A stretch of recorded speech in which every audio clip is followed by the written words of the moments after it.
ইতিহাস। বসো বসো বসো, চুপ করে বসো। 700 বছর আগের ইতিহাস।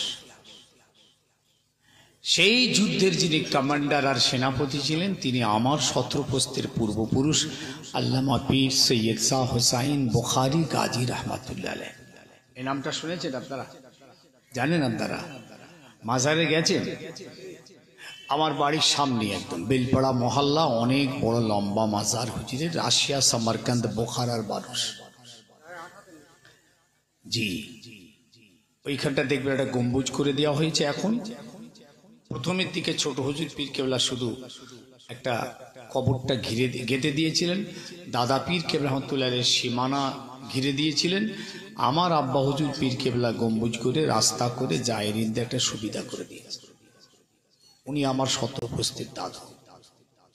ফুরফুরা সেই তৈরি হলো, জায়গাটার নাম রাখা হলো ফারফারা, নাম ছিল বালিয়াবাসর। ওই যুদ্ধে 4 শহীদান, 4 ভাই শহীদ হয়ে গেছিলেন।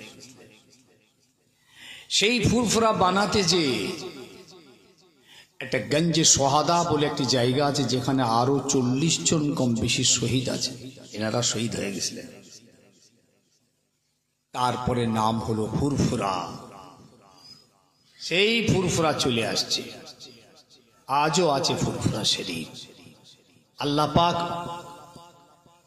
তারপর ওই জমিনে আমাদের মুজাদ্দিদে জামান আবির শরীয়ত দাদা পীর কেবলা রহমাতুল্লাহ আলাইহিকে পাঠালেন দ্বীন ইসলাম শরীয়তের খিদমতে।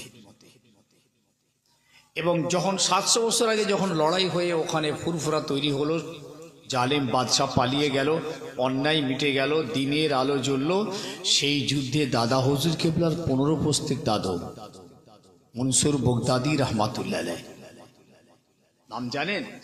শুনেছেন না শুনেছেন? মনসুর বগদাদি রহমাতুল্লাহ বাগদাদের মানুষ ছিলেন, তিনি ওই যুদ্ধে শরীক ছিলেন। তার মাজারটা হলো ফুরফুরা থেকে 15 কিলোমিটার পশ্চিমে সুফি জঙ্গল বলে একটি জায়গা আছে, সেইখানে একটা মাটির ধারে নির্জন নিরালাই শুধু একটা কবর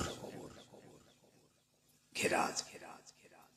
উনি ছিলেন দাদা পীর কেবলার 15 উপস্থিত দাদা। কথা বুঝছেন?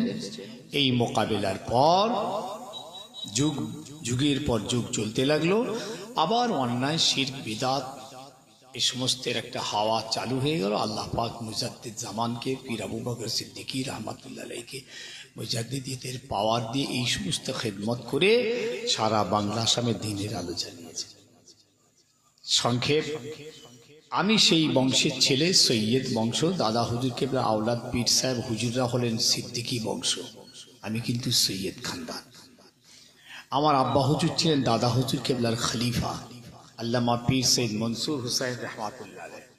ফুরফুরা শরীফে দাদা হুজুর কেবলার নিজে হাতে তৈরি করা মাদ্রাসার তিনি শিক্ষক মুহাদ্দিস ছিলেন। আমার বড় ভাই মেজ ভাই দুজনেই ফুরফুরা টাইটেল মাদ্রাসার মুহাদ্দিস ছিলেন, ছোট হুজুর কেবলার জামাই। আমি বর্তমানে দাদা পীর কেবলার ওই মাদ্রাসার এখনো খিদমত করছি, অল্প আর কিছুদিন ইনশাল্লাহ আছে। দ্বীন ইসলামের খিদমতে, সিলসিলা খিদমতে বাংলার বিভিন্ন জায়গায় যেতে হয়। সংক্ষেপ বললাম, আমি কিছু কথা আপনাদের খিদমতে রাখতে চাইছি, একটু গভীরভাবে নেবেন। ওয়াজের মাহফিলগুলোই একমাত্র বাঁচার জায়গা, মাথায় রাখবেন। পৃথিবীর জমিনের উপরে আসমানের নিচেই যদি সমাজ বাঁচতে চায়, হেদায়েত পেতে চায়, আল্লাহ পেতে চায়, রসুল পেতে চায়, জাহান্নামা থেকে বেঁচে জান্নাতি হতে চায়, তাহলে পৃথিবীর জমিনের উপরে আসমানের নিচেই একটাই জায়গা আছে, সেটা হলো এই মাহফিলে ওয়াজ। শুনছেন নাকি? এখান থেকেই সম্ভব। এখানে কোরআন সারা, শরীয়ত সুন্নাত হাদিস কোরআনের আলোচনা হয়। এখান থেকেই সমাজ পারবে তার চরিত্রের ট্রিটমেন্ট করিয়ে নিতে, সমাজ তার হেদায়েতের পথ চিনে নিতে পারবে, সমাজ জাহান্নামার রাস্তা থেকে বাঁচবে। বাঁচার জন্যই তো মাহফিল করেছি আমরা, দ্বীন বাঁচাতে, শরীয়ত বাঁচাতে, কোরআন বাঁচাতে, সুন্নাহ বাঁচাতে মাহফিল বানিয়েছেন। শুধু শোনার জন্য নয়, বাঁচার জন্যে। এই মাহফিল আজ আমাদের বাঁচার ডাক দিয়েছে, পরিবর্তনের ডাক দিয়েছেন। আমাদের ভিতরে যে জঘন্য কালচার কৃষ্টি আছে এইগুলোর মূলোচ্ছেদ করার ডাক দিয়েছে। আমরা বাঁচতে চাই, তাই দ্বীন শরীয়তকে জিন্দা করার একটা প্রাণ কেন্দ্র খাড়া করেছেন মাদ্রাসা। ও দিনের দাওয়াত দিচ্ছে, দিনের ডাক দিচ্ছে। ওই প্রতিষ্ঠান পারে সমাজ গড়তে, সমাজ চরিত্র পরিবর্তন করতে, হেদায়েতের রাস্তা দেখাতে পারে মাদ্রাসা। এটাও হলো মাদ্রাসা। ওখানেও কোরআন হাদিসের তালিম হয়, এখানেও কোরআন হাদিসের তালিম হয়। অতএব এই মাদ্রাসাই পারে একমাত্র কোরআন হাদিসের শিক্ষা তালিম যেখানে একমাত্র সেই পারে আমাদের জান্নাতি বানাতে। গভীরে আসুন, আত্মসমীক্ষা করুন, নিজেকে ভাবান। শুধু গতানুগতিক বই রেওয়াজের প্যাটার্ন ওয়াজ শোনার আর সময় নেই। প্লিজ, অনেক কষ্টে দিন পৃথিবীতে এসেছে, অনেক ঘাত প্রতিঘাতের ভিতর দিয়ে ইসলাম আমাদের দরওয়াজায় এসেছে। আমরা সেই ইসলামের ঘরে জন্ম পেয়েছি, কোরআনের ঘরে, নবীর ঘরে জন্ম পেয়েছি।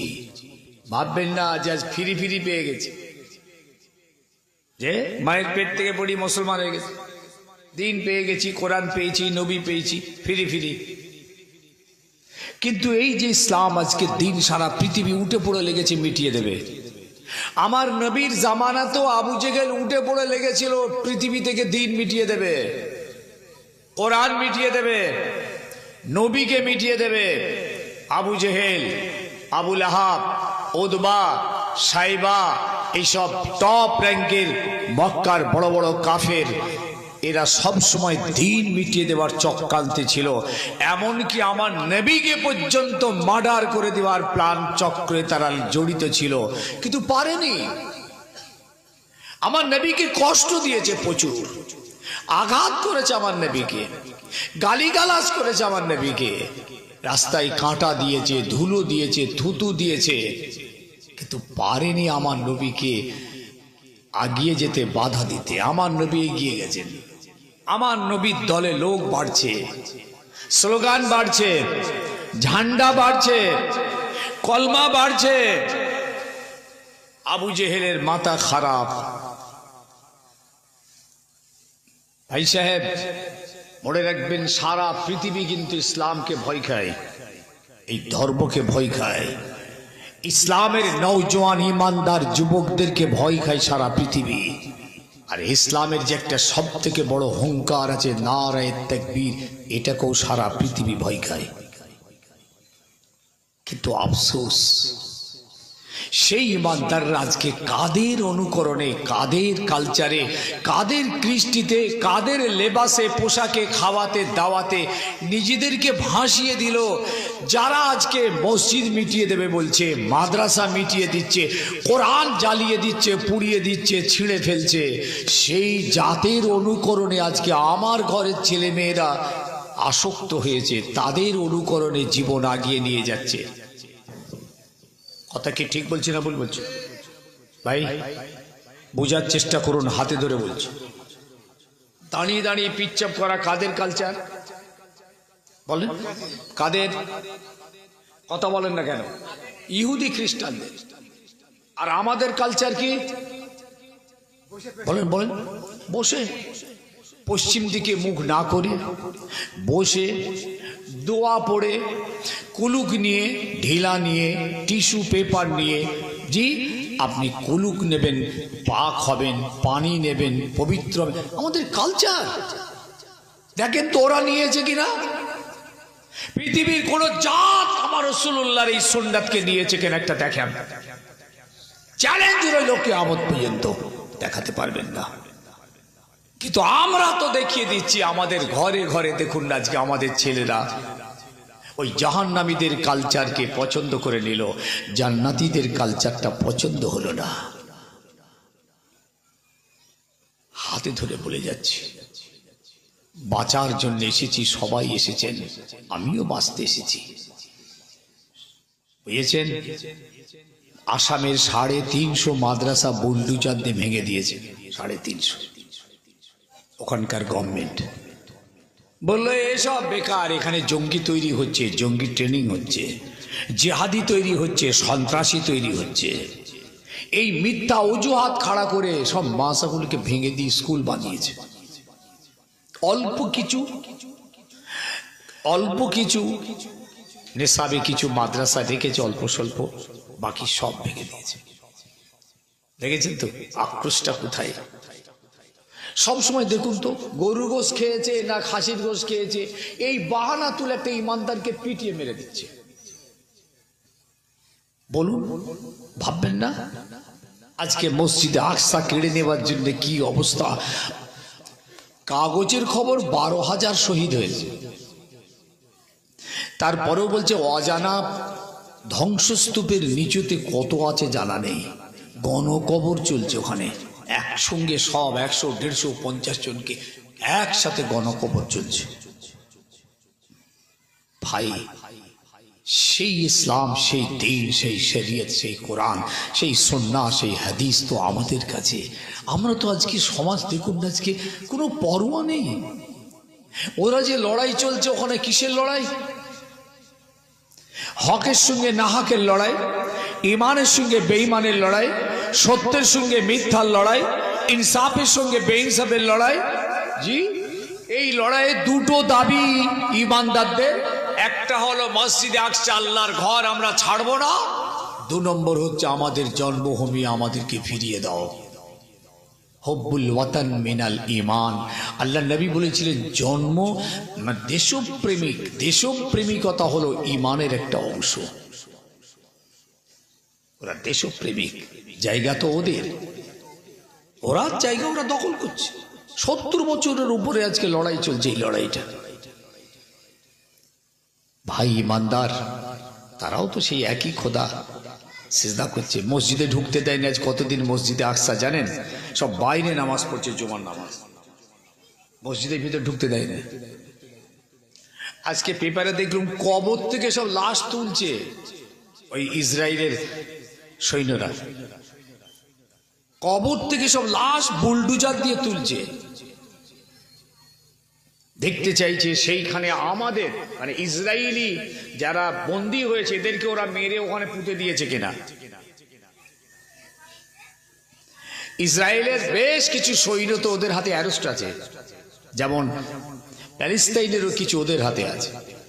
ওরা পাওয়ার নিয়ে গাজাতে ঢুকে আর সব বুলডোজার দিয়ে তুলছে, গণকবরকে তুলছে। আল্লাহু আকবার। এই জায়গায় দাঁড়িয়ে ভাই ইমানদার, আজ বলুন তো আমার সমাজের কিছু ছেলে মেয়ে নামাজ পড়তে চাইছে না, রোজা রাখতে চাইছে না, হালাল হারাম মানতে চাইছে না, ন্যায় অন্যায় মানতে চাইছে না, হক না মানতে। কিসের মাহফিল করেছেন বলুন তো? কি কথাটা বলা হবে আর কি কথাটা শুনবেন বলুন? কেন মাজলিসগুলো করি আমরা? কেন লক্ষ লক্ষ টাকা খরচা করি? কেন আজ মাদ্রাসা কেন্দ্রিক এই মাহফিলটা হয়েছে? মাদ্রাসাকে বাঁচাতে হবে। মাদ্রাসা পারে দিনের হেফাজত, মসজিদ পারে দিনের হেফাজত, এই মাহফিল গুলোই একমাত্র পারে দিনের হেফাজত। আল্লাহ নবী, দয়ার নবী, রাহমাতাল লিল আলামিন নবী হজ্জাতুল বিদাতে তশরিফ নিয়ে গেলেন। বিদায়ী হজের ময়দানে 2 লক্ষ সাহাবী হাজির হলেন। আল্লাহর নবী উটের উপরে বসে আছেন। উটটার নাম হলো কাসওয়া। আল্লাহ নবী উটের উপরে বসে আছেন, উটের লাগাম ধরে আছেন। জারির বিন আব্দুল্লাহিল বাজালি রাদিয়াল্লাহু তাআলা আনহু, রাসূলুল্লাহর শেষ জীবনের শেষ সাহাবী, উটের লাগাম ধরে আছে। আল্লাহ নবী উটের উপরে, গোটা আরফার ময়দান প্যাকড আপ। নবী আমার ওই সাহাবীকে বললেন, ইয়া জারিরো ইস্তান্নাতিন নাস, ও বাবা জারির, আরফার ময়দানের মানুষগুলোকে একবার চুপ করতে বলো, আমি মুহাম্মদুর রাসূলুল্লাহ সাল্লাল্লাহু আলাইহি ওয়াসাল্লাম কিছু প্রয়োজনীয় কথা আমি বলে যেতে চাই। আর হয়তো আমার আশা হবে না, আর হয়তো বলা হবে না, আর হয়তো এদের শোনা হবে না, তাই কতগুলো কথা আমি জীবনের শেষ মুহূর্তে আমি বলে যেতে চাই। হযরতে যায়েদ একটা আওয়াজ দিলেন, গোটা আরফার ময়দান স্তব্ধ হয়ে গেল। নবী পাক সাল্লাল্লাহু আলাইহি ওয়াসাল্লামের জীবনের এই প্রথম হজ, শেষ হজ একবার করেছিলেন, সেটা ওই দিন। আর সেই দিনই তিনি এই ভাষণটা দিচ্ছেন। এত মানুষ জীবনে আর তিনি কোনোদিন পাবেন না। সারা প্রভিন্স, স্টেট আরব থেকে সব মানুষ এসে হাজির হয়ে গেছেন, লক্ষ লক্ষ মানুষ। হুজুর ওয়াজ শুরু করলেন। কি ওয়াজ? এই ওয়াজ, যে ওয়াজ আজ আপনারা শুনছেন বসে বসে, এই ওয়াজই করেছেন। এবং হুজুর সেদিন বলেছিলেন, যারা আজকে ময়দানে এসেছো আমার কথাগুলো ভালো করে শুনে রাখো, যারা আসতে পারেনি তাদের কাছে আমার কথাগুলো পৌঁছে দিও। এই সেই পৌঁছানো চলছে, কিয়ামত পর্যন্ত চলবে। কি বলেছিলেন? অনেক কথা বলেছিলেন, অত কথা বলতে পারবো না। হুজুর মূল ইসলামের ফান্ডামেন্টাল মৌলিক বিষয়গুলো আল্লাহর নবী সেই দিন তুলে ধরেছিলেন।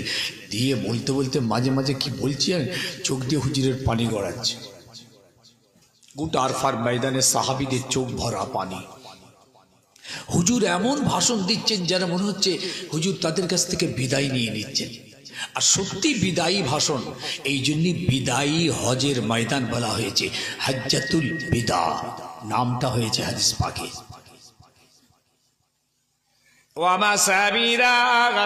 আর হয়তো দেখা হবে না, আর হয়তো বলা হবে না, আর হয়তো শোনা হবে না। আমার কথাগুলো ভালো করে মনে করো, মনে রেখো। যারা আসেনি তাদের কাছে কথাগুলো পৌঁছে দিও। ওয়ামাসাবিরা নামাজ আদায় করবে, রমজানে রোজা রাখবে, পয়সাওয়ালা মালদারেরা হজ জাকাত কুরবানি আদায় করবে। খবরদার আমানতের খেয়ানত করবে না, ওয়াদার খেলাফ করবে না, মিথ্যা বলবে না, মদ সুদ ঘুষ চুরি ডাকাতি জেনা ব্যভিচারী করবে না। খবরদার ওজনের মালটা বারাবার দেবে। এভাবে বলতে বলতে হুজুর আবার বলছেন, আলবিদা আলবিদা আলবিদা, বিদায় বিদায় বিদায়। হুজুর ইসলামের মূল বিষয়গুলো শুনিয়ে দিচ্ছেন।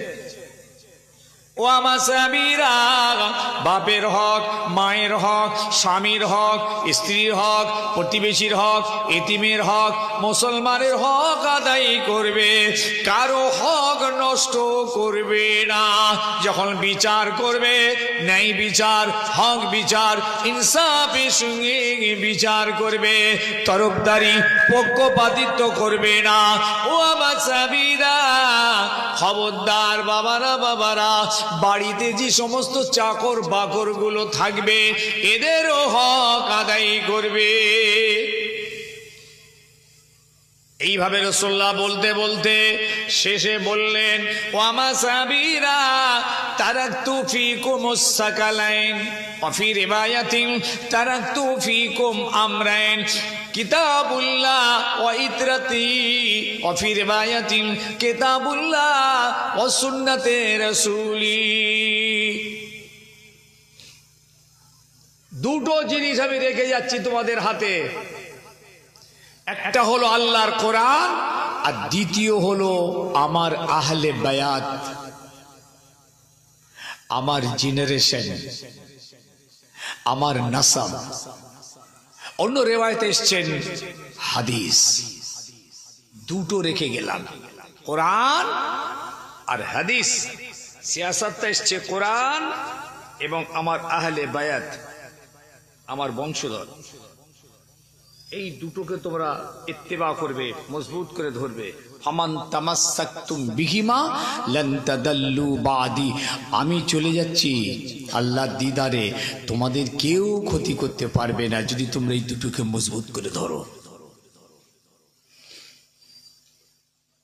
ভাই সাহেব, ইনশাআল্লাহ আমাদের মনের এই বল আছে, আল্লাহ পাক আসমানি মাদাদ প্যালেস্তাইনে নামাবেন। ওদের ইমানি শক্তি আল্লাহ পাক আরো বাড়িয়ে দিচ্ছেন, শারীরিক শক্তি আল্লাহ বাড়িয়ে দিচ্ছেন। ওরা হকের জন্যে, সত্যের জন্যে, ন্যায়ের জন্যে, ইসলামের জন্যে লড়ছে। আর আল্লাহ বলেছেন আমার ওয়াদা হলো আমি হকের সঙ্গে আছি। হকের সব সময় জয় হয়, হক সব সময় জয়, কামিয়াব। জানেন, আমার নবীকে মিটিয়ে দেওয়ার জন্য মক্কার কাফেররা যে শক্তি প্রয়োগ করেছিল, আমার নবী যদি হক নবী না হতেন কবে মিটে যেত। কিন্তু আমার নবী ছিলেন হক, নবীর কোরআন ছিল হক, নবীর দ্বীন ছিল হক, নবীর লড়াইটা ছিল হক। জি, নাক মিটিয়ে দেবার লড়াই ছিল। তাই আমার আল্লাহ আমার হাবিবকে আসমান থেকে সাহায্য পাঠিয়ে সব লড়াইয়ের ময়দানে আল্লাহ আমার হাবিবকে কামিয়াব করেছিলেন। সবাই মিলে বলুন, সেই হকের লড়াই চলছে, দ্বীনকে বাঁচাবার লড়াই। মিয়া সাহেব, এই দ্বীনের হেফাজতের জিম্মাদারিটা আমাদের উপরও আছে। আপনি ভাবছেন নাকি ও আলেম ওলামা, হুজুর, ভাই সাহেব, পীর সাহেব, মৌলানা, ইমাম সাহেব, কালী সাহেব, ওদের দায়িত্ব, ওরা এইসব কথা আসে বলে আমরা শুনে চলে যাই। আল্লাহকে সামনে রেখে বলছি, আমাদের প্রত্যেকের উপরে আল্লাহর জমিনে আল্লাহর দ্বীনকে হেফাজত করার জিম্মাদারি এই রাসূলুল্লাহ দিয়ে গেছেন। হুজুর চোখ ভরা পানি নিয়ে আরফার ময়দানে বললেন, এই দুটো জিনিস তোমাদের কাছে রেখে গেলাম। মানে কি, ঘরে তুলে রাখার জন্য না বেচা কিনা করে ব্যবসা করার জন্য, গিলাপে জড়িয়ে রেখে তুলে রেখে মাঝে মাঝে খাই চুমু খাওয়ার জন্য? কোরআন তো চুমু খাওয়ার জন্য নয়, বুকে জড়ানো আর চোখে ঠেকানোর জন্য নয়, ওই জন্য কোরআন নয়। ওরকম মহাব্বত তো ভাই সবাই করে। একটা মাতালকে দাও, সেও দেখবেন চুমু খাচ্ছে, একটা বেনামাজিকে দেন, সেও দেখবেন বুকে জড়িয়ে আহা কোরআন বলছে। কিন্তু ওই মহাব্বত তোকে বাঁচাতে পারবে না। আপনি বলছেন আমার ঘরে 6খানা কোরআন আছে, আমি যে মুসলমান তার ডকুমেন্টস। আরে বেটা, আমেরিকার ঘরে কোরআন আছে, রাশিয়ার ঘরে আছে, চীনের ঘরে আছে, ফ্রান্সের ঘরে আছে, ওই যে প্যালেস্তাইনে ইসরায়েলে যে সমস্ত ইহুদিরা, ওদের ঘরেও কোরআন আছে, আপনার ঘরেও আছে। তবু ওদের ঘরে কোরআন রিসার্চ চলছে, গবেষণা চলছে, ব্লুপ্রিন্ট তৈরি চলছে কোরআন থেকে। কোরআনকে যাচ পড়তাল করছে, ভিতর থেকে তত্ত্ব বার করছে। বলেনি ওই শিয়া সম্প্রদায়ের এক মুসলমান, এখন সে কাফের, ও কোর্টে কেস করেছিল এই কোরআনের 17 না 18টা আয়াতকে ব্যান করতে হবে। সে শিয়া সম্প্রদায়ের মুসলমান।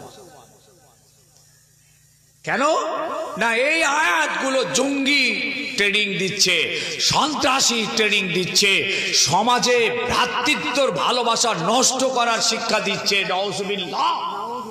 বলছে এই আয়াত কটাকে ব্যান করতে হবে। জজ সাহেব তার এই আপিলটাই ক্যান্সেল করে দিয়েছে। এখন সে কাফের হয়ে গেছে। জানেন ভদ্রলোকের নামটা কি বলুন তো? এখন গেরুয়া পোশাক পরে আছে, তিলক লাগানো আছে, সব ধ্বজা মজা নিয়ে এখন ওই ইসলামের বিরুদ্ধে চিৎকার করছে।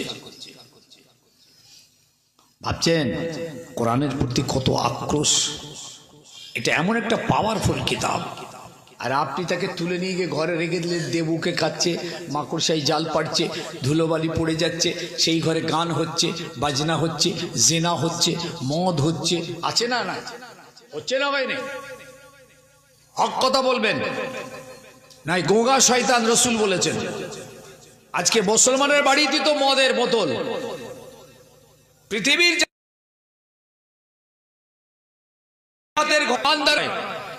ইমানদার এমন ইমানদার, এরা মদটাও খায়, আবার দামি দামি বিলিতি বিয়ার মদ বোতল ঘরে তুলে রাখে।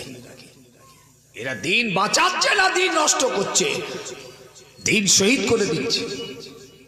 হ্যাঁ, ভাই আমার, বাবা আমার, ও দুনিয়ার মানুষেরা, আমি আজ আপনাদের এইটুকু বুঝাতে চেষ্টা করছি, আল্লাহর জমিনে আল্লাহর দ্বীনকে মিটিয়ে দেওয়ার জন্যে বদরের যুদ্ধ, ওহদের যুদ্ধ, হুনাইনের যুদ্ধ, তবুকের যুদ্ধ, মোতার যুদ্ধ, ইয়ারমুকের যুদ্ধ, খান্দাকের যুদ্ধ, আরে হাজারে হাজারে হাজারে সাহাবায়ে কিরাম তাদের জীবনটা তলোয়ারের সামনে টুকরো টুকরো করে দিয়েছে। তারা শহীদ হয়ে গিয়েছে তাদের রক্তের বিনিময়ে, তাদের কোরবানির বিনিময়ে, তাদের জীবন উৎসর্গের বিনিময়ে আজকের দিন আমরা পেয়েছি। ওই দিন যদি বদরের ময়দানে ওই 14 জন সাহাবী যদি শহীদ না হতেন, তারা যদি রাসূলুল্লাহকে ছেড়ে দিয়ে যদি পালিয়ে যেতেন, ও আমার ঈমানদারেরা, আমাদের ঘরে আজকে দিন আসতো না, কোরআন আসতো না, ঈমান আসতো না, আমরা মুসলমান হতেই পারতাম না। ও ঈমানদার, তাদের রক্তের বিনিময়ে, শহীদের বিনিময়ে, কোরবানির বিনিময়ে, জীবন উৎসর্গের বিনিময়ে আজ আমরা দিন পেলাম, কোরআন পেলাম, সুন্নাহ পেয়েছি। এই দিনের হেফাজতের জিম্মাদারিটা আমাদের উপরই। একটা ছেলে নামাজে দাঁড়িয়ে গেলেন, আল্লাহু আকবার, আমার আল্লাহ আসমান থেকে ফেরেশতাদের সাক্ষী করিয়ে নিয়ে বলেন, দেখ আমার জমিনে আমার ওই বান্দাটা আমাকে দেখলো না, আমার জাহান্নাম জান্নাত দেখলো না, না দেখে আমার জমিনে আমাকে সেজদা করে আমার নামাজ কায়েম করেছে। ওই ছেলেটা আমার দিন হেফাজত করলো, দিন মজবুত করেছে। তোরা সাক্ষী থাক, আমি আল্লাহর ওসিলায় ওকে আমি নাজাত দিয়ে দেব। আরেকজন আজান হলো, মসজিদের পাশ থেকে উঠে চলে গেল। আল্লাহ বলছেন, ফেরেশতা দেখ আমার ওই বান্দাটা আমার দিনকে শহীদ করলো, ধ্বংস করলো। এমন একটা দিন আমরা পেয়েছি যে দিনের উপরে আল্লাহ পাক নিজে বলেছেন, ও নবী আপনার দিন আমি পরিপূর্ণ করে দিলাম, কমপ্লিট। আপনার উপরে আমার নেয়ামতটাও আমি কমপ্লিট করলাম এবং আপনার দিনের উপরে আমি আল্লাহ খুশি হয়ে গেলাম। সবাই মিলে হলো নি, ওয়ারাদিতু লাকুমুল ইসলাম দীনা। এই আয়াত নাজিল হয়েছিল এই হজ্জাতুল বিদাতে আরফার ময়দানে, আরফার ময়দানে নাজিল হয়েছিল। আল ইয়াউম আকমালতু লাকুম দীনাকুম ওয়া আতমামতু আলাইকুম নি'মাতি ওয়া রাদিতু লাকুমুল ইসলাম দীনা। সেই দিন আজ আমাদের ঘরে শহীদ হয়ে যাচ্ছে। আমি ভাবতে বলে যাচ্ছি ছেলেদের, যুবকদের, ভাইদের, মা বোনদের, যে আমাদের দ্বারাই দিন কেন শহীদ হবে? আমাদের দ্বারাই তো দিন জিন্দা হবে। জি, যে ছেলেটি নামাজ পড়লো না সে তো দিন শহীদ করলো, দিন ধ্বংস করলো। মান তারাকা সালাতা ফাকাদ হাদামাদ দ্বীন, আমান আকামাস সালাত ফাকাদ আকামাদ দ্বীন। যারা নামাজ কায়েম করলো তারা দিন কায়েম করলো, যারা নামাজ তরক করলো তারা দিন শহীদ করলো। মিয়া সাহেব, বাহারে বাহারে গল্প গুজব শুনে, ওয়াজ শুনে যাবেন না। এই মজলিসটার অনেক গুরুত্ব আছে। এই জন্যে ভালো আলেমে দিন এনে বসে ওয়াজ শুনবেন। হেঁচো পেঁচো মোল্লা মৌলবী বাজারে প্রচুর বেরিয়েছে, একটা অক্ষর লাথি মারলে বেরোবে না। তারাও এখন বড় বড় ওয়াইজিন হয়ে, বক্তা হয়ে মাইক ফাটাচ্ছে। ভাই সাহেব, এই স্টেজে বসে ওয়াজ করা সবার জন্য জায়েজ নয়, না জায়েজ। যারা তফসির পড়তে পারে না, পড়াতে পারে না, মেশকাত শরীফ পড়তে পারে না, পড়াতে পারে না, জালালাইন শরীফ নিজে পড়তে পারে না, পড়াতে পারে না, ফেকার কেতাব সারে বেকায়া একটা কেতাব ফেকা নিজে পড়তে পারে না, পড়াতে পারে না, নুহু সারাব নিজে পড়তে পারে না, পড়াতেও পারে না, এদের জন্য এই জায়গায় ওয়াজ করা হারাম। যারা পারে তাদের জন্যই ওয়াজ করা জায়েজ। কটা নাম বলবো, কিচ্ছু জানে না, ওয়াজ করছে, মাদ্রাসার চৌকাটে পা দেয়নি, কোনো ইলম কালাম নেই। এরা আরো গোমরাহ করে ফেলছে সমাজকে। ভাই আমার, বাবা আমার, তাই আমি আজকে একটা যুদ্ধের ময়দানের কথা মনে পড়ছে। কিভাবে দিন আমাদের কাছে এসেছে একটু শুনেলেন। আজকে তো আমরা তৈরি দিন পেয়েছি ভাই সাহেব। আল্লাহ পাক আমাদেরকে মায়ের পেট থেকে পৃথিবীর জমিনে আনলেন। আমরা পৃথিবীর জমিনে এসে তৈরি দিন পেয়ে গেলাম। কলমা পড়ে নিলাম, ইমানে মুজমাল মুফাসসাল পড়ে নিলাম, আমরা ইমানদার হয়ে গেলাম, রসুল পেয়ে গেলাম, কোরআন পেয়ে গেলাম। কিন্তু আপনি কি ভুলে গেলেন ওই বদরের ময়দানে দিন মেটানোর জন্যে, নবীকে মেটানোর জন্যে, মদিনা উড়িয়ে দেওয়ার জন্যে, কোরআনকে মিটিয়ে দেওয়ার জন্য ওই মক্কার বীর পাহালওয়ান আবু জেহেল 1000 সৈন্য নিয়ে, অস্ত্র শস্ত্রের সম্ভার নিয়ে ওই বদরের ময়দানে যে হাজির হয়েছে। তখনও ছিল, এখনো আছে, আগামীতেও থাকবে। এটা মনে রাখবেন, ক্ষয়ক্ষতি প্রচুর আছে সামনে। এটা রাসূলুল্লাহর ভবিষ্যৎবাণী। প্রচুর ক্ষয়ক্ষতি মুসলমানদের। আবার আল্লাহ পাক দ্বীনের শক্তিও দেবেন, বলবলা দেবেন, সারা পৃথিবীতে দ্বীনের জয় থাকবে। এগুলো সব সামনে অপেক্ষা করছে, সামনে অপেক্ষা করছে। একটু পা মজবুত করেন। লড়াই করার জন্য বলছি নি, পাটা মজবুত করেন আল্লাহর দ্বীনকে মজবুত করার জন্য। আজকে সারা পৃথিবী হাত তুলে দোয়া চাইছে, জানেন কি দোয়া চাইছে বলুন তো? কি দোয়া চাইছে? যে আল্লাহ তুমি আসমান থেকে ওই আবাবিলের মতো পাঠাও, যেমন তুমি তোমার খানায় কাবাকে ওই পাখি পাঠিয়েছিলে, দলে দলে কাঁকড় দিয়েছিলে ঠোঁটে আর পায়ে, তাই দিয়ে মেরে ওই হাতির দলকে নিস্তে নাবুদ করে দিয়ে আল্লাহ তুমি তোমার ঘর বাঁচিয়েছিলে। ওই রকম ফিলিস্তিনের জমিনে আর আপনি ওই রকম গজব পাঠিয়ে দিয়ে আল্লাহ আপনি হেফাজত করুন।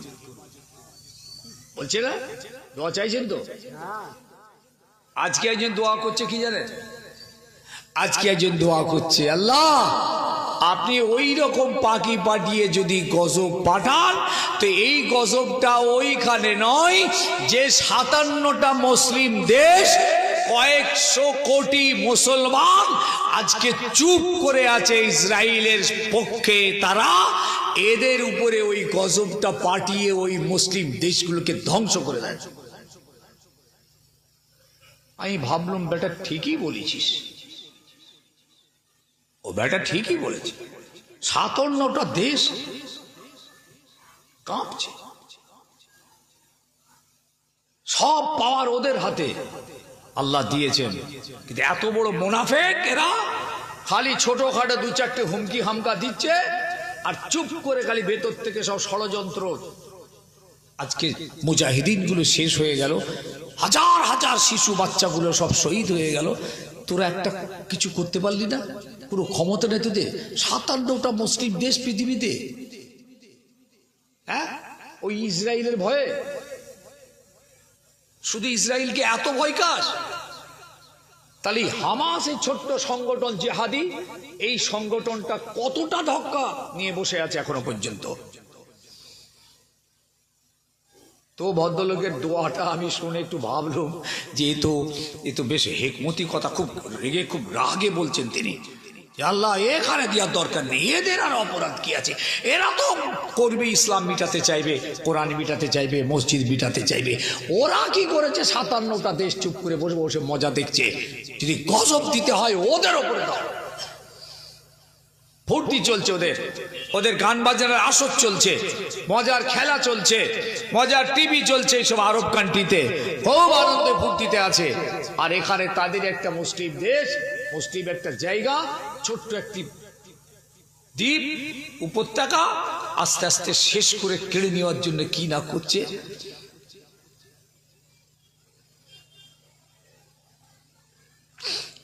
আমার আল্লাহ তো গজব দিয়েছিলেন। কোরআন পাকে তো সূরা নাজিল হয়েছে, আলাম তারা কাইফা ফাআলা রাব্বুকা বিআসহাবিল ফিল। ওই হাতির দলকে আল্লাহ পাক কেমন করে ধ্বংস করেছিল। আলাম ইয়াজআল কাইদাহুম ফি তাদলিল, আমি কি তাদের চক্রান্তকে ধ্বংস করে দিইনি? ওয়ারসালা আলাইহিম তায়রান আবাবিল, আর আমি তাদের উপরে দলে দলে আমি সব পাখি পাঠিয়েছিলাম। তারমিহিম, সেই পাখিগুলো এরকম তীর মারছিল, পাথরের কাঁকরের তীর। তারমিহিম বিহিজারাতিন মিন সিজ্জিল, ছোট্ট ছোট্ট কাঁকর তাদের উপরে ফেকছিল। ব্যাস এই পাথরের মারেতে কাসফি মাকুল, আমি আল্লাহ তাদেরকে না গাল থেকে বার করে চিবানো ছিবড়ে বানিয়ে দিয়েছিলাম। আমার আল্লাহর কত পাওয়ার! জি দেখুন আমার আল্লাহর একটা পাওয়ারটাকে কিরকম পাওয়ার। আল্লাহ কি না পারেন? আল্লাহ ভালোবাসেন না? কিন্তু আল্লাহ যদি মুখটা একবার ঘুরিয়ে নেয় মুশকিল আছে। আল্লাহ যদি মুখ ঘুরিয়ে নেয় একবার, এই জন্য এখন প্রত্যেককে দিনদার হয়ে যেতে হবে, দিনের ভিতরে পরিপূর্ণ আসতে হবে। উদখুলু ফিস-সিলমি কাফা ওয়ালা তাত্তাবিউ খুতুওয়াতিশ শাইতান। ইবলিস শয়তানের তাবেদারি, ওই ইহুদি নাস্তিকদের তাবেদারি, ওইসব জাহান্নামীদের অনুকরণকে লাথি মেরে আল্লাহর নবী, সাহাবায়ে কেরাম, বুজুর্গানে দ্বীন, আল্লাহওয়ালা আলেমে দ্বীনের অনুকরণ ইত্তেবায় ফিরে আসতে হবে। ঈমানদার, ওদের তাবেদারি লাথি মারো। আল্লাহ নবী সাহাবায়ে কেরামদের বললেন, ও আমার সাহাবায়ে কেরাম, আল্লাহ পাক হুকুম পাঠিয়েছে বদরের ময়দানে যেতে হবে। ওখানে আবু জেহেল 1000 সৈন্য নিয়ে দাঁড়িয়ে গেছে, অস্ত্রে শস্ত্রে সুসজ্জিত। এখন আল্লাহ পাক আমাকে হুকুম করেছেন বাবারা, যে তোমার সৈন্যগুলোকে নিয়ে ওই আবু জেহেলের ডিফেন্সে গিয়ে দাঁড়াও। আর ওয়াজ করলে হবে না, আর ধৈর্য ধরলে হবে না, আর বুঝালে হবে না, আর সবর করলে হবে না। এবার তুমি সরাসরি সামনাসামনি গিয়ে হাজির হও। ওয়ামাসাবিরা, তোমরা কি বলছো? তোমাদের নবীকে তোমাদের মতামতটা জানিয়ে দাও। এই কথা আমার বুঝতে পারছেন নাকি? এটা বুঝার অসুবিধা হচ্ছে? আল্লাহ নবী এত চিন্তিত ছিলেন, বুখারী শরীফের হাদিস পাকের মধ্যে এসেছে, আল্লাহর নবী এত চিন্তিত হয়ে পড়লেন, এই রাসূলুল্লাহর নূরানী চেহারা মুখমণ্ডলে কোনো হাসি ছিল না। হাসি নেই, কি চিন্তা! আমার রাসূলের কি চিন্তা ছিল ভাই? চিন্তা এটাই ছিল যে আমি এদেরকে এই মাত্র 313 জন ঈমান এনেছে, এদের ঈমানের বয়সটাও সব কম, এরা অনেক কষ্ট করে ঘর হারা, বাপ হারা, মা হারা, ছেলে হারা, বিবি হারা, ভিটে হারা, সর্বহারা হয়ে এরা মক্কা থেকে মদিনায় চলে এসেছে। মদিনায় আসতে গিয়ে এরা মার খেয়েছে, চাবুক খেয়েছে, হাতে পায়ে দড়ি পড়েছে, উত্তপ্ত বালির উপরে শুয়েছে, আগুনের ছ্যাঁকা খেয়েছে, বুকে পাথর চাপিয়েছে। এত অত্যাচার সহ্য করে এরা মদিনায় এসেছে রসুলকে পেতে। রসুলকে পেয়েছে মার খেয়ে, এরা তো রসুলকে ছাড়বে না।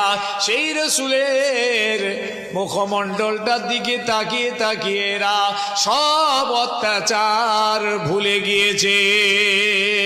এখন যদি আমি এদেরকে বলি ওহদের বদরের ময়দানে গিয়ে আবু জেহেলের বিরুদ্ধে মোকাবেলা করতে হবে, তোমাদের জীবন যেতে পারে, তোমরা শহীদ হতে পারো, তোমরা বিকলাঙ্গ হতে পারো, টুকরো টুকরো হয়ে যেতে পারো, এই কথা শুনলে এরা ময়দানে যাবে না পালিয়ে যাবে? আমি এদের বলি কি করে? আমার এই কটা সাহাবীকে কি করে বলবো এরা এইরকম কষ্ট করে এসেছে ঈমান এনে, আমার দিকে তাকিয়ে এরা বেঁচে আছে, এখন এদেরকে কি করে বলবো চলো যুদ্ধ করতে হবে? এরা কি যাবে না পালিয়ে যাবে? ভাই সাহেব, কাউকে কাউকে দেখছি ঘুমিয়ে পড়ছেন, কিছু বুঝতে পারছি? রাত হয়ে গেছে নাকি? ঘুম হচ্ছে কি রে ভাই? আমি তো অবাক হয়ে গেলাম, কবরে যে সব একসাথে। হ্যাঁ, একটু জাগি আমরা এখানে।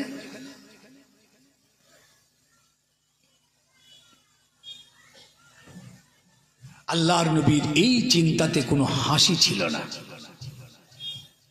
আল্লাহ নবী সাহাবায়ে কিরামদের যখন এটা জিজ্ঞেস করলেন যে তোমরা কি বলছো বলো, তখন সাহাবীরা জবাব দিলেন।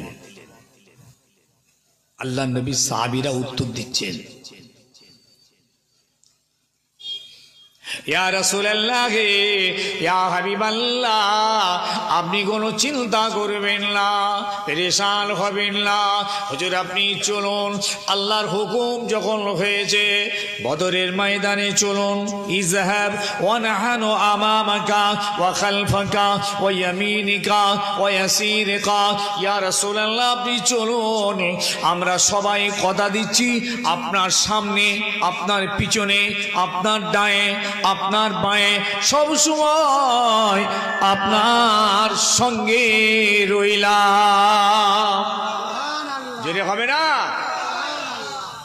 সাহাবীদের ঈমান দেখেন, ওরা জানে হয়তো এখানে গেলে জীবনটা চলে যাবে, শহীদ হয়ে যাব, টুকরো টুকরো হয়ে যাব। এটা জানার পরেও তারা রাসূলকে বলছেন হুজুর আপনি চলুন। এটা বুখারী রিওয়ায়াত বলছে আপনাদের দোয়ায় দাদা পীর কেবলার মাদ্রাসা তো আমি এখনো খাদেম, এই কিতাব আমাকে পড়াতে হয়, বুখারী শরীফ পড়াতে হয়, মুসলিম শরীফ, আবু দাউদ শরীফ, নাসাই শরীফ, 4টে হাদিসের কিতাব পড়াতে হয়, বাকি অন্যান্য যা আছে আছে। তো এই হাদিসে রাসূল পাক সাল্লাল্লাহু আলাইহি ওয়াসাল্লাম সাহাবীদের যখন বললেন, সাহাবীরা ঠিক এই উত্তরটা দিলেন। আল্লাহু আকবার! কি ইমানি শক্তি দেখছেন? দিন বাঁচাবার জন্য লড়াই, জমি জায়গার লড়াই, দখলের লড়াই নয়, রাজনীতির লড়াই নয়, গদি দখলের লড়াই নয়, নেতৃত্বের লড়াই নয়, জি না, একমাত্র এই জায়গায় যেতে হচ্ছে দিন বাঁচাতে। আবু জেহেল তেল মিটিয়ে দেবে, কোরআন মিটিয়ে দেবে, মদিনা উড়িয়ে দেবে, এত বড় হুঙ্কার চালাচ্ছে আবু জেহেল। আজ আমরাও কি আমাদের হাতের দ্বারায় আমাদের দিনকে আমরা শহীদ করে দেব? যুবক, তোমাদের রক্তে ঈমানের খুশবু আছে, কলমার খুশবু আছে, মুসলমানের খুশবু আছে, ঈমানের খুশবু আছে। তোমাদের রক্তে তো ইহুদির গন্ধ নেই, নাসারার গন্ধ নেই, খ্রিস্টান বেদিনদের গন্ধ নেই। তোমরা রসুলের সৈনিক, তোমরা কোরআনের সৈনিক, তোমরা ইসলামের সৈনিক, তোমরা আমার নবীর সৈনিক। তোমাদের হাতে ইসলামের ঝান্ডা, তোমাদের হাতে কোরআনের ঝান্ডা, তোমাদের হাতে দ্বীনের ঝান্ডা। সেই ঝান্ডা হাতে নিয়ে আজকে কি দিন মিটে যাবে? আল্লাহ পাক কোরআন পাকে বলেছেন একটা কথা, যে আমার নবীর এই দিন কেউ মিটাতে পারবে না, যারা মিটাতে আসবে তারা মিটে যাবে। সুবহানাল্লাহ! আমার দিন মিটাতে পারবে না। এ দিনের আলো জ্বলছে, এই আলোকে কেউ নিভাতে পারবে না। সুবহানাল্লাহ! অতএব এই চিন্তা নেই, দিন মিটে যাবার চিন্তা নেই, কিন্তু দিনের লোকসান, দিনের ক্ষয়ক্ষতি, দিনের উপরে জুলুম, বলুন তো আজকে কি অবস্থা। মিশকাতে একটা হাদিস বলছি শুনুন, আল্লাহর নবী কি বলে গেলেন। ইন্নাল ঈমানা লা ইয়ারুজু ইলাল মাদিনাতি কামা ইয়ারুজুল হাইয়া ইলা হুজরিহা। আল্লাহর নবী বলেন একটা সময় এমন আসবে আমার উম্মতিরা দিন থেকে এমন সরে যাবে, দিনের উপরে এমন জুলুম অত্যাচার শুরু করবে যে হাকিকাতে ঈমান, হাকিকাতে দিন সারা পৃথিবীতে আর পাওয়া যাবে না। যেটুকু পাওয়া যাবে এটা মদিনার জমিনেই পাওয়া যাবে। ইন্নাল ঈমান লা ইয়ারুজু ইলাল মাদিনাতে কামা ইয়ারুজুল হাইয়া ইলা হুজরিহা।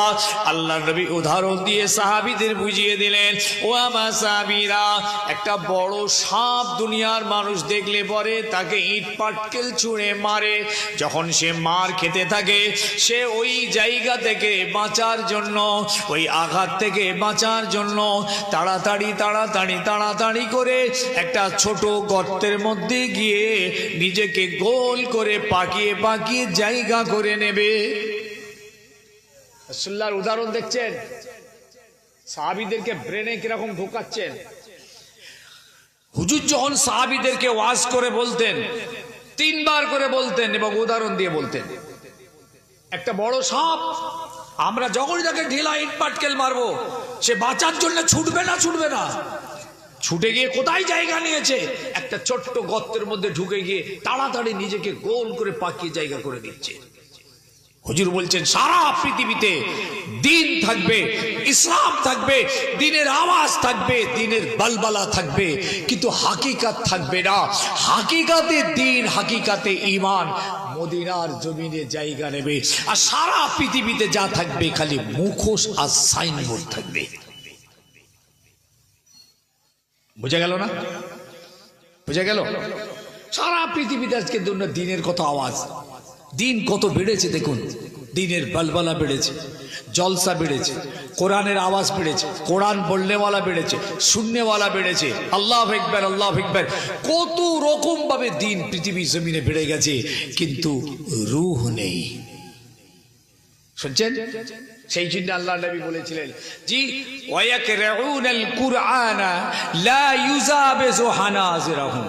একটা সময় এমন আসবে সুন্দর কোরআন তেলাওয়াত হবে, কোরআনের মাহফিল হবে, কোরআন শুননেওয়ালা থাকবে, কোরআন পড়নেওয়ালা থাকবে, মধুর সুরে কোরআন তেলাওয়াত হবে, কিন্তু কোরআনের হুকুমটা এই হুলকুমের নিচেই নামবে না। আমার ওয়াজ মনে হয় ঠিক সুবিধা হচ্ছে না, মনে হয় আপনাদের বুঝতে পারছেন না মনে হয় নাকি? কোরআন তেলাওয়াত হবে ঠোঁট দিয়ে, বুঝছেন? নবীদের কোরআন তেলাওয়াত আল্লাহ নিজে শুনতেন। আল্লাহ বলছেন আমি খুব পছন্দ করি আমার নবীদের কোরআন তেলাওয়াত। আমার নবীরা যখন কোরআন পড়ে না, আমি আল্লাহ খুব খুশি হয়ে যাই, আমার রাহমাতের দরিয়ায় তখন জোশ মারে। নবীরা যখন কোরআন পড়ে, তওরাত পড়ে, ইনজিল পড়ে, জব্বুর তেলাওয়াত করে, সেসব নবীরা যখন পড়তেন, আল্লাহ বলছেন আমি সব থেকে বেশি খুশি হতাম। আর সব থেকে পৃথিবীর জমিনে তাদের কোরআন তেলাওয়াতটা আমার পছন্দ হতো, তারা হলো আমার নবী। আজকে তো কোরআনের তেলাওয়াত নেই, কোরআনের আছে কিছু, তো কোনো আমল আছে? একটা মাতালকে কোরআন দেন, দেখবেন সেও বুকে জড়িয়ে গ্লাভ দিয়ে সুন্দর করে আদর করে মহব্বত করে নিয়ে গিয়ে ঘরে সুন্দর করে তাকে নিজে রাখবে। আল্লাহর কোরআন, এটা কত মহব্বত দেখেছেন? কিন্তু কোরআন তার ভিতর থেকে একটা আওয়াজ দিচ্ছে ওকে, ও শুনতে পাচ্ছে না, বুঝতে পারছে। কোরআন বলছে হ্যাঁ তুই তো আমাকে মহব্বত করলি, আমার দেহটাকে মহব্বত করলি, আমার বডিটাকে মহব্বত করলি, আমার বডিকে চুমা খেলি, চোখে মুখে মাথায় লাগিয়েছিস। শোন, এই মহব্বত তোকে বাঁচাতে পারবে না। আমার ভিতরে যে আমার আল্লাহর যে হুকুম নিহিত আছে, আদেশ নিষেধগুলো লেখা আছে, এটা তো তুই মানিস না। আমার ভিতর আমার আল্লাহর যে আইন, হুকুম, আদেশ নিষেধগুলো লেখা রয়েছে, এটা তো তুই মানিস না। তুই তো আমার দেহটাকে ভালোবাসছিস, এই ভালোবাসা তোকে বাঁচাতে পারবে না। নবী পাক সাল্লাল্লাহু আলাইহি সাল্লাম সাহাবায়ে কেরামদের যখন এই কথাটা বললেন, আর সাহাবীরা উত্তরটা দিলেন, মনে আছে তো কি উত্তর দিলেন? হুজুর আপনি চলুন, আমরা সবাই আপনার সামনে, আপনার পিছনে, আপনার ডায়ে, আপনার বাঁয়ে সব সময় আছে। আমার ওই পাককে এই কথা বলার পরই এক সাহাবী সঙ্গে সঙ্গে কি বলছেন জানেন? ইয়া রাসূলুল্লাহ, ইয়া হাবিবাল্লাহ, হুজুর আমরা তো মুসা নবীর উম্মতের মতন নই। ইয়া রাসূলুল্লাহ, মুসা নবীর উম্মতের মতন আমরা আপনাকে বলতে পারবো না। মুসা নবীর উম্মতেরা তাদের মুসা নবীকে বলেছিল ইযহাব আনতা ওয়া রাব্বুকা ফাকাতালা ইন্না হাহুনা কাইদুন। একদিন মুসা আলাইহিস সালাম তার সৈন্যদেরকে নিয়ে একটা যুদ্ধের ময়দানে গেছেন, দিনের যুদ্ধ, ইসলামিক শরীয়তি যুদ্ধ। মুসা ইসলাম যুদ্ধের ময়দানের কাছাকাছি যাওয়ার পরে তার সৈন্যরা বলছে মুসা এই ভিতরে আমরা যাব না, এই লড়াই আমরা পারবো না, অত লোকের সঙ্গে হবে না, এক কাজ কর মুসা, তুই আর তোর খোদা দুজনে লড়াই করগে যা, আমরা এখানে বসে রইলাম। ইযহাব আনতা ওয়া রাব্বুকা ফাকাতালা ইন্না হাহুনা কাইদুন। মুসা সালাম হায়রান হয়ে গেলেন, আরে বাপরে বলে কি এরা, ময়দানে এসে গেছি, সামনে মোকাবিলা হবে, ওরা গেল না। আল্লাহ বলে মুসা আমি তোমার সঙ্গে আছি, তুমি আমার হক নবী, আমি তোমার সঙ্গে আছি, মুসা তুমি কোনো চিন্তা করো না। আল্লাহ এমন গজব দিলেন, ওইখানে ওই মুসার ওই উম্মাতরা ওইখানে শত শত বছর বসে রয়ে গেল আল্লাহর গজবে। বস, ওইখানে বসে থাকতো না। আল্লাহ আমার হাবিব মুসাকে কামিয়াব করে দিয়েছিলেন। ফেরাউনের সঙ্গে মুসার লড়াই হলো, মুসা হলো হক, ফেরাউন হলো না হক। আল্লাহ আমার মুসাকে কামিয়াব করেছিলেন। কথা ঠিক কিনা? জোরে বলুন ঠিক কিনা? জি, ইব্রাহিম আলাইহিস সালাম হক নবী, নমরুদ হলো না হক। আল্লাহ আমার নবী ইব্রাহিমকে আল্লাহ কামিয়াব করেছিলেন। আল্লাহ হকের সঙ্গে আছে। আমার নবী হক, আবু জেহেল না হক। এই হকের সঙ্গে না হকের লড়াই হয়েছে। এই লড়াইয়ে আল্লাহ কার সঙ্গ নিয়েছিলেন? কার? হকের সঙ্গে নিয়েছেন, হকের পাশে এসেছেন, হকের সাহায্য করেছেন। অর্থাৎ আমার নবীর আবু জেহেল ধ্বংস হয়েছে, আমার নবী জিন্দা আছে। কথা কি মাথায় ঢুকছে না? ঢুকছে না? সেই দিন আজকে আমাদের কাছে এসেছে। আমাদের ঘরের মা বোনরাও পর্দা করে না। জি, মা বোনরাও নামাজ পড়ে না। অনেক মা বোন রোজাও রাখে না। এই আমার ভাইয়েরা নামাজ পড়ে না। অনেক মুরব্বী নামাজ পড়ে না। আরও দুঃখ ভাই, আমার মুরব্বীগুলো নামাজ পড়ে না। এমন কিছু মুরব্বী আছে 70, 80, 85, 70, 75 বছর বয়স হয়ে গেছে, নামাজ পড়ে না। খুব হায়রান, এরা যদি মারা যায় বেনামাজি হয়ে কবরে যাবে। হ্যাঁ, বেনামাজি হয়ে কবরে যাবে। 1500 বছর ধরে পৃথিবীর জমিনে ওয়াজ হচ্ছে নামাজের। 1500 বছর ধরে পৃথিবীর জমিনে ওয়াজ হচ্ছে নামাজের। কিসের ওয়াজ? 1500 বছর আল্লাহর নবী শুরু করেছেন, আজও চলছে। অথচ দেখুন বেনামাজি বাহাল তাবিয়তে ঘুরছে। আমাদের ঘরের ছেলেগুলো নামাজ পড়তে চাইছে না। আল্লাহু আকবার। ইসলামের প্রথম মানদণ্ড হলো নামাজ। আল্লাহ নবী সাহাবীরা যখন এই কথাটা আমার নবীকে বললেন, ইয়া রাসূলুল্লাহ, আমরা মুসা নবীর উম্মতের মতন নই, মুসা নবীর উম্মতের মতন আপনাকে আমরা বলতে পারবো না।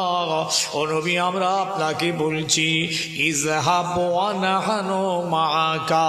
ইয়া রাসূলুল্লাহ, আপনি বদরের ময়দানে চলুন, আবু জেহেলের বিরুদ্ধে আমরা সবাই আপনার সঙ্গে রইলাম। হাদিস পাক এসেছে, সাহাবীরা যখন এই মনোবল, সাহাবীরা যখন এই কথা শুনিয়েছেন, ওয়াসফারা ওয়াজহাহু ওয়াসাররাহু, আল্লাহ নবীর এই মুখমণ্ডলটাতে একটা হাসির ঝলক দেখতে পাওয়া যায়। সুবহানাল্লাহ।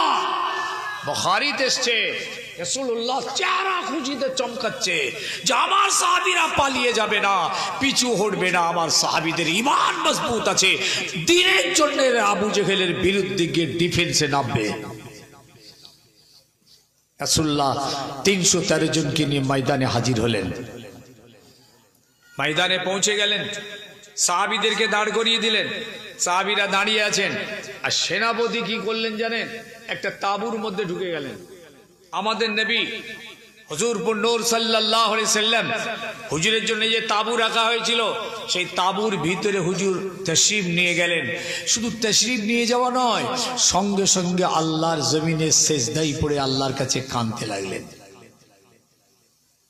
মুজাহিদিনরা দাঁড়িয়ে আছে, আবু জেহেল ওদিকে হুঙ্কার দিচ্ছে, আজ মুহাম্মাদের শেষ দিন, আজ ইসলাম মিটে যাবে, কোরআন মিটে যাবে, এই আওয়াজ দিচ্ছে।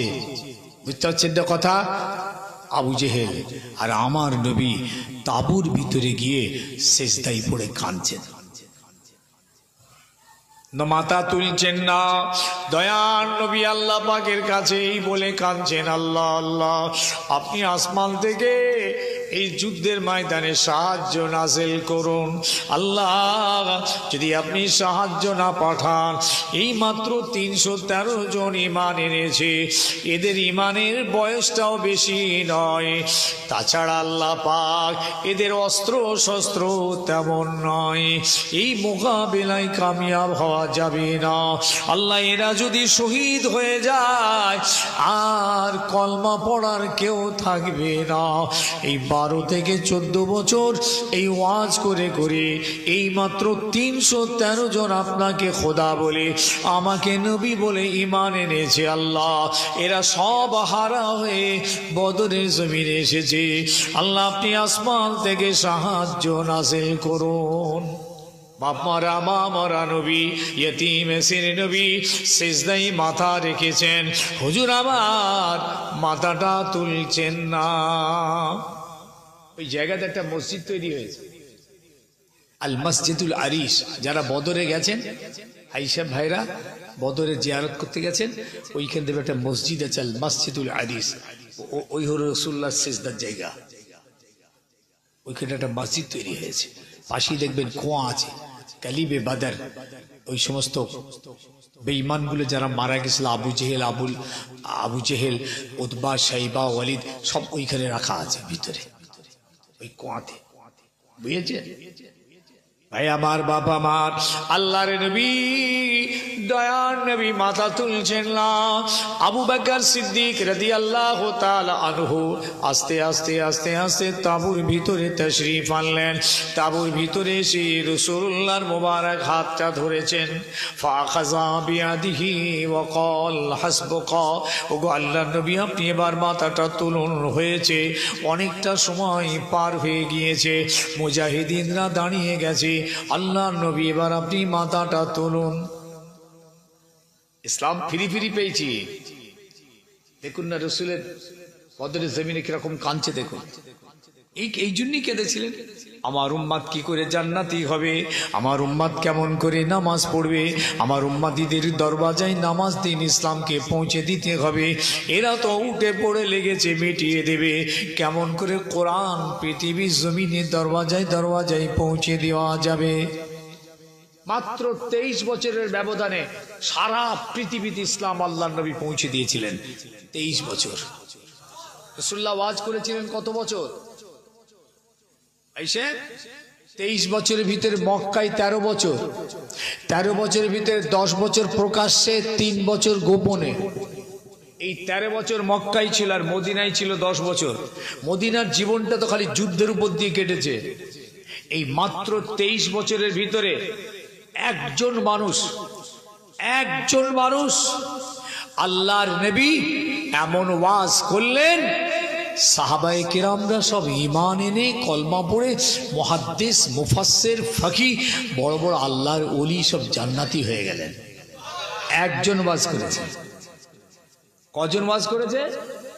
মদিনার মসজিদে একজন ওয়াজ করেছেন নবী, আর মক্কার জীবনে যতদিন ছিলেন সেখানেও ওয়াজ করেছেন একজন, ওই নবী মুহাম্মদ রাসূলুল্লাহ।